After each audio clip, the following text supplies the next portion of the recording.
পই পই করে হিসাব রাখতে হবে যে আপনার দুঃসময়ে কে ছিল না।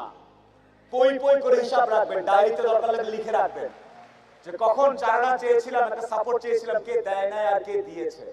যারা দিয়েছে তাদেরকে মাথায় তুলে রাখবেন, আর যারা দেয় নাই তাদেরকেও কাছে রাখবেন, because you must keep your enemies closer. যখন কোনো কিছু বলেন টিভিতে, নাবিদ মাহবুব যখন কিছু বলেন, জারা মাহবুব যখন কিছু বলেন, আরিফার হোসেন যখন কিছু লেখেন, তারা সার্টেন একটা ব্যালেন্স মেনটেন করে লেখেন যাতে কথাটা কানে এবং মাথায় ঢোকে। আপনি যখনই অন্য পক্ষকে সুযোগ দিবেন আপনার ভাষার অশালীনতার কারণে রেগে কিছু বলবেন, তখন সে বিষয়বস্তুতে না গিয়ে আপনার এই যে যেভাবে প্রেজেন্ট করেছেন ওটা দেখে বলবে বর্বর, খারাপ, অশিক্ষিত, দূরে সরায় রাখো।